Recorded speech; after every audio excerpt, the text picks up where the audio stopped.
Singh. Welcome to my YouTube channel again before English. Guys, आज है 13 अक्टूबर 2020 और 13 अक्टूबर 2020 के वकैब में आपका बहुत बहुत स्वागत है। द हिंदू वोकैबुलरी, जो कि हमारा है फॉर ऑल कम्पिटिटिव एग्ज़ाम। आज का हमारा वर्ड है आज का रिबफ। रिबफ एक वर्ब है, पार्ट्स ऑफ स्पीच इसका क्या है, वर्ब है। इसकी हिंदी मीनिंग होती है धुतकारना। धुतकारना मतलब किसी भी चीज़ को आप मना कर देना, किसी चीज़ को, उसी को कहते हैं धुतकारना। मतलब उसको लगे कि आप मुझे इस चीज़ के लिए मना कर रहे हैं, मतलब उसको लग रहा है कि आप मुझे इस वस्तु के लिए या इस बात के लिए आप मुझे धुतकार रहे हैं, ये होता है। और साइनोनिम्स है इसका रिजेक्ट और रिफ्यूज़। एंटोनिम्स है इसका ऑब्टेन और अंडरटेक। एग्जाम्पल है कि माई प्लिया हैज़ बीन रिफब्ड। अगर आपको कोई भी दिक्कत है तो आप कमेंट बॉक्स में कोई भी स्पेलिंग, कोई भी वर्ड आपको समझ में ना आए, आप कमेंट बॉक्स में पूछ सकते हैं। ये गारंटी है कि आपको उसका आंसर दिया जाएगा, तो आप ज़रूर पूछिए। और इसका PDF हमें टेलीग्राम ग्रुप से डाउनलोड कर सकते हैं। टेलीग्राम ग्रुप का लिंक आपको डिस्क्रिप्शन में मिल जाएगा। और फेसबुक, इंस्टाग्राम, ट्विटर पर जाकर मुझे फॉलो कर लीजिए। अगर आपको इंस्टाग्राम पर मुझे फॉलो कर लेते हैं, वहाँ मैं रोज़ नए फ्रेजल वर्ब्स और वर्ड ऑफ द डे डालता रहता हूँ, तो आप वहाँ से जाकर देख सकते हैं। अगर आपने 12 अक्टूबर 2020 का वोकैब आपने नहीं देखा है तो आपको आई बटन पे उसका लिंक मिल जाएगा, आप वहाँ से उसको जाकर देख सकते हैं। बढ़ते हैं अपने नेक्स्ट वर्ड की तरफ। तो next word, sorry guys, sorry, image आप देख लीजिए। हाँ, मैं इमेज के द्वारा भी समझाता हूँ। तो इमेज देख लीजिए। इमेज है एक सिगरेट की, जो कि हमें सिगरेट नहीं पीनी चाहिए, स्मोक नहीं करना चाहिए। तो व्यक्ति जो मना कर रहा है वो अच्छे के लिए कर रहा है, मैं इसको नहीं पीऊँगा, और एक व्यक्ति दे रहा है, ऑफर दे रहा है, भाई पियो। तो वो कह रहा है नहीं। अब उसको लग रहा होगा कि जो बंदा मेरे साथ रोज़ बैठ के सिगरेट पीता था वो आज मना कर रहा है, मतलब मुझे धुतकार रहा है। उसको लग रहा है कि वो मुझे धुतकार रहा है, वो चीज़ है। अब नेक्स्ट वर्ड है ब्लस्टर। ब्लस्टर एक वर्ब है, इसकी हिंदी मीनिंग होती है धमकाना।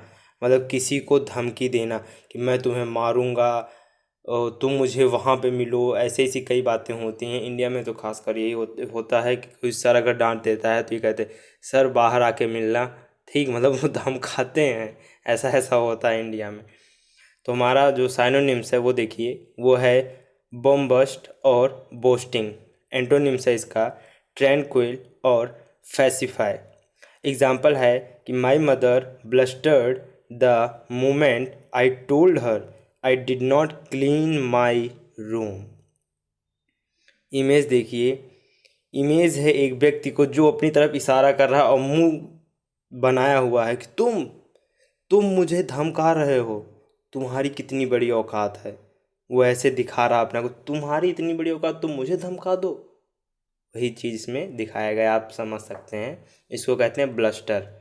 स्पेलिंग कई इम्पॉर्टेंट हैं, इनको आप ज़रूर याद करें, क्योंकि आपके एग्ज़ाम के लिए तो मस्ट हैं।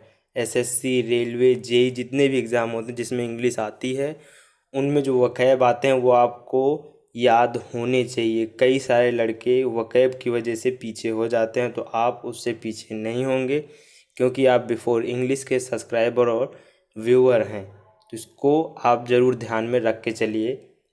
आज का हमारा थर्ड वर्ड है डाउन प्ले। डाउन प्ले एक वर्ब है, इसकी हिंदी मीनिंग होती है कम महत्वपूर्ण दिखाई दे। मतलब कोई भी चीज़ आपको जो महत्वपूर्ण हो बट आपको कम दिखाई दे। आपको किसी भी चीज़ में इंटरेस्ट हो सकता है, कुत्ते में हो सकता है, क्या पता आपको किसी के रिलेशन में हो सकता है, और उसका रिलेशन आपको कहीं दिखाई, लेकिन आपको कम दिखाई दे, वही चीज़ है डाउन प्ले।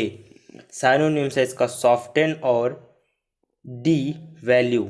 एंटोनिम्स है इसका इनहेंस और प्राइसी। एग्जाम्पल है कि the bride side made all possible efforts to downplay the grooms side. Image है एक कुत्ते की, जो कि अगर फोटो इसकी पिक्चर क्लिक की गई है वो क्या है, महत्वपूर्ण है उसके लिए, जिसने खींचा है उसके लिए महत्वपूर्ण, बस बट वो स्पष्ट रूप से दिखाई नहीं दे रही है। वही कहा गया है कम महत्वपूर्ण दिखाई देना। अब चौथा वर्ड आज का है फुल फ्लैजेड। फुल फ्लैजेड एक एडजेक्टिव है, इसकी हिंदी मीनिंग होती है पूर्ण। इसको आप मैं आपको पूर्ण और संपूर्ण इन दोनों के बारे में बताऊंगा इमेज दिखाकर। कई लोग कंफ्यूज होते हैं बच्चे, पूर्ण और संपूर्ण क्या होता है, अभी मैं आपको बताऊंगा। तब तक के लिए साइनोनिम से देखिए। साइनोनिम से है फुल ग्राउंड और मेच्योर। एंटोनिम से इसका इमेच्योर और अनरेप। एग्जाम्पल है we have designed a full fledged course. Image है एक वृक्ष की जो कि सारे फूल क्या हुए हैं, मुरझाए हुए हैं। मतलब जिसमें कोई भी चीज़, जैसे वह अभी इसमें एक भी, दो भी या पांच भी फूल ऊपर उठे हुए होते तो ये क्या होता, ये पूर्ण नहीं होता। ये सारे फूल मुरझाए हुए हैं, इसलिए यह पेड़ पूर्ण है। अब मैं आपको संपूर्ण बताता हूँ। तो संपूर्ण समझिए, संपूर्ण जैसे ये ब्लैकबेरी आपको दिया गया है। ब्लैकबेरी ये क्या है, संपूर्ण है। संपूर्ण इसलिए है क्योंकि इसमें कुछ ब्लैकबेरी हमारे ब्लैक हैं और कुछ हमारे रेड हैं, इसलिए इसमें ये क्या है, ये एक संपूर्ण ब्लैकबेरी है। आज का हमारा पांचवा वर्ड है वो है चार्टर। चार्टर एक वर्ब है, इसकी हिंदी मीनिंग होती है सुविधा देना। किसी भी चीज़ की आप सुविधा दे रहे हैं उसी को कहते हैं चार्टर। साइनोनिम्स है इसका फॉर्मुलेट और डेवलप। एंटोनिम्स है इसका ड्रॉप और पोस्टपोन। एग्जाम्पल है कि the plane to be followed was charter by management. Image देखिए आप, इमेज है एक प्लेन की जिसमें किसी को बैठाकर उसमें सुविधा दी जा रही है वहाँ कहीं घुमाने के लिए, ये चीज़ है इसमें। आज का हमारा छठा वर्ड है वो है पायोनर। पायोनर एक वर्ब है, इसकी हिंदी मीनिंग होती है प्रथम अन्वेषक। प्रथम अन्वेषक का मतलब होता है खोज करने वाला या अग्रदूत जिसको कहते हैं। साइनोनिम्स है इसका एवोल्यूव और इंस्टिगेट। एंटोनिम्स है इसका रिव्यू और सबमिट। एग्जाम्पल है कि my little kid pioneered the fresh berry juice this summer vacation. ये है एक महिला की पिक्चर है जिसमें आप ये समझ सकते हैं ये एक खोज करने वाले जो नई नई जगहों पे जाती है, खोज करती या किसी के द्वारा भेजी गई हो, ISI हो, मतलब ऐसे ऐसी कई बातें, मैं वैसे मजाक कर रहा हूँ। ISI हो मतलब खोज करने वाला हो किसी चीज़ का, अग्रदूत हो। जैसे आप बड़ी बड़ी संस्थाओं को देखते हैं किसी के अग्रदूत रहते हैं, मतलब वो चोरी छुपे काम करते हैं पर किसी को पता नहीं होता है उनके अलावा। आज का हमारा सातवां वर्ड है वो है प्रिजली। प्रिजली एक एडवर्ब है, इसकी हिंदी मीनिंग है यकीन, यकीनन। मतलब आप यकीनन यार उसकी राइटिंग इतनी अच्छी है, यकीनन उसका निशाना इस पे पड़ गया, वो चीज़ है। मतलब आप किसी चीज़ को बताएं और कभी उसको मतलब देखा हो कि इसकी तो यार निशानी भी अच्छी नहीं है, इसका तो राइटिंग भी अच्छी नहीं, ये पढ़ने में तेज नहीं, और कभी वो हो जाए और वो व्यक्ति उसके सामने ना हो तब कहे यकीनन उसने पास कर लिया पेपर। ऐसे ऐसे होते हैं। साइनोनिम्स है इसका एग्जैक्टली और राइट। एंटोनिम्स है इसका अनक्लियर और डाउटफुल। एग्जाम्पल है you don't believe me precisely today paper is so easy. Guys इज नहीं होगा यहाँ पे, इजी होगा, SI नहीं होगा यहाँ पे, SO होगा।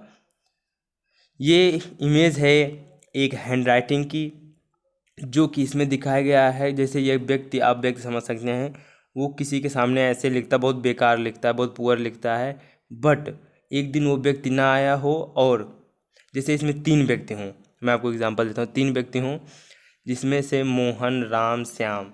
मोहन की राइटिंग अच्छी नहीं है, उसने अच्छा नहीं लिखा सोहन के सामने, ठीक है। और एक दिन मोहन लिख रहा है और सोहन नहीं आया, तो उस सोहन, मैं कंफ्यूज हो रहा हूँ, मतलब आप ये समझ सकते हैं तीनों में से अगर आप किसी की राइटिंग देखेंगे तो उसमें सही नहीं है किसी की राइटिंग, और अगर व्यक्ति उसके सामने आता है और बताता है आज रोहन की राइटिंग की स्कूल क्लास में बहुत ही बड़ाई हुई, तो वो कहेगा सच में, यकीनन, वो चीज़ है। आप ये देख सकते हैं एक निशाना है, जो किसी का कभी जल्दी निशाना नहीं पड़ता है। इसको क्या बोलते हैं वो आप कमेंट बॉक्स में ज़रूर लिखिएगा। किसी चीज़ का निशाना आपको पड़ जाए और यकीनन उसका निशाना पड़ गया, वो चीज़ इसमें बताया गया है। आज का हमारा 8वां वर्ड है वो है फ्यूरियर। फ्यूरियर एक नाउन है, इसकी हिंदी मीनिंग होती है उत्तेजना, मतलब कोई भी आप कार्य करें उसके लिए आप उत्तेजित हो जाएं, वही है इसमें। साइनोनिम्स है इसका कॉम्बिनेशन और आउटक्राई। एंटोनिम्स है इसका स्क्रीनी और ट्रैंक्विल। एग्जाम्पल है to see UPSC result I and my family furious now. ये देखिए एक लड़की है जो कहीं काम कर रही है, किसी कंपनी के लिए काम कर रही है, कंटेंट राइटिंग, मतलब कंटेंट राइटिंग या ब्लॉगिंग कर रही है, या कॉपी राइटिंग कर रही है, या ग्राफिक डिज़ाइन कर रही है, किसी भी चीज़ के लिए करी और उसको पेमेंट मिल गया। वो क्या हुई, उत्तेजित हो गई कि आज मैं अपने दोस्तों को पार्टी दूंगी, वो चीज़ में बताया गया है। आज का हमारा 9वां वर्ड है वो है एग्रोनोमिक। एग्रोनोमिक एडजेक्टिव है, इसकी हिंदी मीनिंग होती है मिट्टी और फसलों से संबंधित कोई चीज़ हो। साइनोनिम्स है इसका पेस्ट्रॉल और रूरल। एंटोनिम्स है सिटी। एग्जाम्पल है कि agronomic crop include rice, corn, soybean. आप ये देख लीजिए, ये इमेज आपको दिया गया है धान की। धान जो कि फसल है और मिट्टी से संबंधित है, मतलब जो भी चीज़ मिट्टी से संबंधित हो वही चीज़ में बताया गया है, या आप ये वर्ड इसी हिसाब से दिया एग्रोनोमिक। और आज का लास्ट वर्ड है, इस वीडियो का हमारा लास्ट वर्ड है इपोक।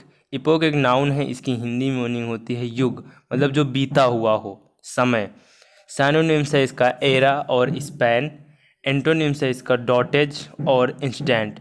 एग्जाम्पल है social media impact in this epoch is not that similar as to the former one.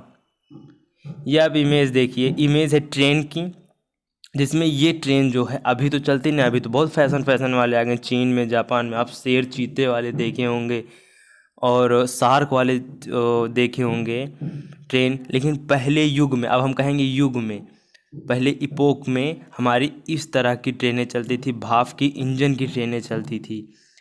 तो यही चीज़ में बताया गया है। अगर आपको वीडियो पसंद आया है तो वीडियो को लाइक करिए, चैनल सब्सक्राइब नहीं किया है चैनल को सब्सक्राइब कर लीजिए। मिलते हैं आपसे अगले वीडियो में, तब तक के लिए till then and take care. पढ़ते रहिए और मचाते रहिए, और वीडियो को लाइक कर दीजिए और सब्सक्राइब कर दीजिए। Love you all guys.